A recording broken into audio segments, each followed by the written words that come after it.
स्वागत है दोस्तों आप सभी का फिर से एक नए वीडियो में। दोस्तों आज के इस वीडियो में हम लोग देखने वाले हैं क्लास 9 का सोशल यानी कि सामाजिक विज्ञान, जिसको हम लोग एसएसटी कहते हैं। ठीक है, आज आपका दोस्तों वीकली टेस्ट होने वाला है, उसका हम लोग वायरल क्वेश्चंस को आज के इस वीडियो में हम लोग देखने वाले हैं। ठीक है, जो कि दोस्तों बहुत most important VVI important questions रहने वाला है। ठीक है, आपका वीकली टेस्ट आज के एग्जाम के लिए। ठीक है, तो चलिए दोस्तों आप वीडियो को शुरू से लेकर अंत तक देखिए, जितना सा दोस्तों को जरूर से कीजिएगा। चलिए वीडियो को शुरू करते एक एक प्रश्न को अच्छी तरह से देखिएगा और एग्जाम में अच्छा नंबर लेके आइएगा। ठीक है, सबसे दोस्तों जो आपका पहला प्रश्न दिया गया है कि फ्रांस का संविधान कब बना। ठीक है, देखिए भारत का संविधान तो आपको पता होगा। क्या आपको पता है कि फ्रांस का संविधान कब बना? नहीं पता है तो चलिए हम लोग जानते हैं। ठीक है, तो फ्रांस का संविधान दोस्तों 1791 ईस्वी में बना, यानी ऑप्शन नंबर ग नंबर हो जाएगा। ठीक है, देखिए फिर से बोल रहे हैं दोस्तों, बहुत ही इंपॉर्टेंट क्वेश्चन से सभी दोस्तों साथ शेयर कीजिए और एग्जाम के लिए अच्छा तैयारी कीजिए। ठीक है, चलिए 2 नंबर, फ्रांस का राष्ट्रीय गान मार्सिले किसने लिखा? ठीक है, अपना राष्ट्रीय गान जो क्या है जनगण मन है, वैसा ही फ्रांस का राष्ट्रीय गान मार्सिले है। तो मार्सिले को लिखने वाला व्यक्ति का क्या नाम है? ठीक है, तो यहाँ पर 2 का ऑप्शन नंबर का हो जाएगा राजेट दी लाइल। ठीक है, लाइल। ठीक है, चलिए, और भारत का जो राष्ट्रीय गान है, ठीक है, जनगण मन अधिनायकी जया है, इसको कौन लिखा है? ये अगर आपको पता है तो नीचे कमेंट करके बता दीजिएगा। ठीक है, चलिए 3 नंबर, लुईस 16वां का संबंध किस राजवंश से था? लुईस 16वां को हम लोग इस प्रकार से लिखते हैं। ठीक है, तो लुईस 16वां का जो संबंध है इसका संबंध यानी कि जुड़ाव है, ये कौन से राज्यवंश से था? तो बुर्बो राज्य वंश से, यानी ऑप्शन नंबर ख हो जाएगा बुर्बो राज्य वंश से। ठीक है, चलिए 4 नंबर, आतंक का राज किसने स्थापित किया? आतंक का राज किसने स्थापित किया, ये क्वेश्चन आपसे पूछा गया। ठीक है, तो 4 का ऑप्शन नंबर घ हो जाएगा रोबेस्पियर। ठीक है, आतंक का राज रोबेस्पियर ने स्थापित किया। ठीक है, चलिए 5 नंबर, आंग सान सूल की का संबंध किस देश से है? इस प्रकार का जो क्वेश्चन दिया गया, आंग सान सू की का संबंध किस देश से है? ठीक है, तो ये दोस्तों कौन से देश से है? अगर आप लोग पढ़े होंगे तो इसका उत्तर हो जाएगा म्यांमार देश से है, म्यांमार। ठीक है, चलिए मैयामार नहीं, म्यांमार। चलिए 6 नंबर, पोलैंड यूरोप के किस भाग में है? पोलैंड यूरोप के कौन से भाग में है? ठीक है, तो दोस्तों 6 का जो करेक्ट आंसर हो जाएगा क्या हो जाएगा? तो 6 का करेक्ट आंसर हो जाएगा ऑप्शन नंबर घ मध्य भाग में। पोलैंड यूरोप के कौन से भाग में है? तो मध्य भाग में है। 6 का ऑप्शन नंबर घ हो जाएगा। 7 नंबर, दक्षिण अफ्रीका के रंग भेद कब खत्म हुआ?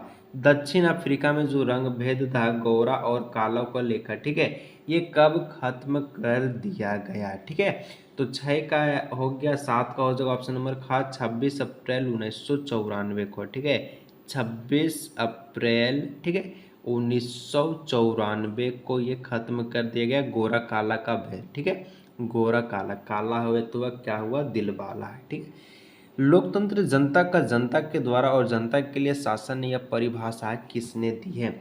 क्वेश्चन से लोकतंत्र जनता के द्वारा जनता के शासन के लिए, ठीक है, या जो परिभाषा ये कथन है कौन कहा है? ठीक है, तो 8 का ऑप्शन नंबर का हो जाएगा अब्राहम लिंकन, जो कि डेमोक्रेसी के लिए जाने जाते हैं। ठीक है, चलिए 9 नंबर, भारत किस गोलार्ध में स्थित है? उत्तरी की, दक्षिणी की, पूर्वी की, पश्चिमी?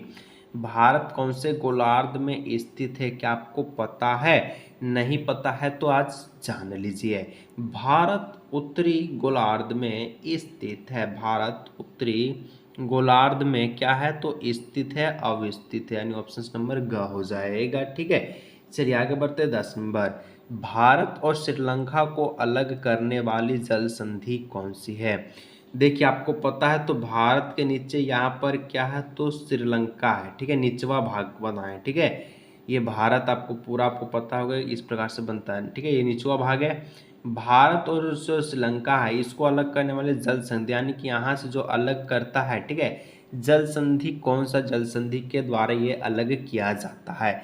याद रखिएगा, पाक जल संधि के द्वारा ये अलग किया जाता है। ठीक है, पाक जल संधि, पाक जल संधि, यानी ऑप्शन नंबर ख हो जाएगा पाक जल संधि। ठीक है, चलिए आगे 11 नंबर।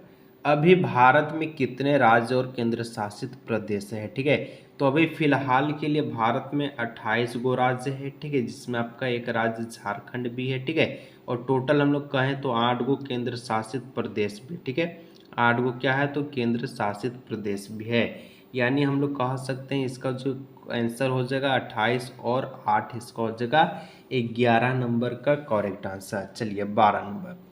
ब्राजील किस महादेश में स्थित है? ब्राजील किस महादेश में स्थित है? ठीक है, तो ब्राजील दोस्तों हम लोग कह सकते हैं ब्राजील ये आपका दक्षिण अमेरिका में स्थित है। कहाँ स्थित है? दक्षिण अमेरिका। ऑप्शन नंबर ख हो जाएगा। ठीक है, 13। पालमपुर में खेती पर कितने लोग प्रतिशत आश्रित है?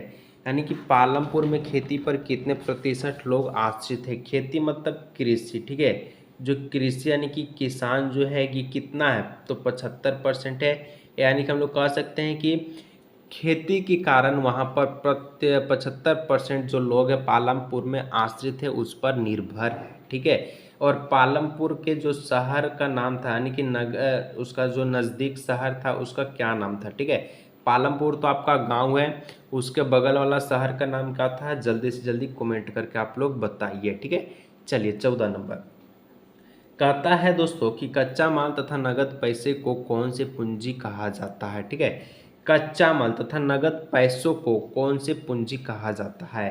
तो दोस्तों 14 का ऑप्शन नंबर हो जाएगा कार्यशील पूंजी। अगर आपके पास कच्चा माल है, ठीक है, ध्यान से सुनिएगा, कच्चा माल है, ठीक है, और आपके पास नगद पैसा है, नगद पैसा है, तो इसको कौन से पूंजी कहते हैं? कार्यशील पूंजी। कच्चा माल क्या होता है? जो आम हो गया, जैसे साग सब्जी हो गया। ठीक है, पक्का माल में आपका आता है चावल, गेहूं, आटा, दाल, दलहन। ठीक है, कच्चा माल में जो हरा भरा होता है, जो जल्दी बिकता है। ठीक है, यानी कि जिसको हम लोग रख नहीं सकते हैं, ठीक, उसको कच्चा माल कहते हैं। ठीक है, चलिए 15। देश में रासायनिक खाद का सबसे अच्छा प्रयोग किस राज्य में है? रासायनिक जो खाद है, केमिकल खाद, ठीक है, केमिकल जो है ये कौन से देश में यानी कि कौन से राज्य में सबसे ज़्यादा प्रचुर मात्रा में इसका प्रयोग किया जाता है? तो दोस्तों इसका जो करेक्ट आंसर है पंजाब हो जाएगा। ठीक है, पंजाब राज्य में जो है केमिकल का प्रयोग ज़्यादा किया जाता है। ठीक है, चलिए 16 नंबर क्वेश्चन को देखते हैं। तो पालमपुर गांव में विभिन्न जातियों के लगभग कितने परिवार रहते हैं? पालमपुर में कितना है? बहुत सारे विभिन्न जातियों के प्रकार के लोग रहते हैं। ठीक है, तो कितना लोग रहते हैं?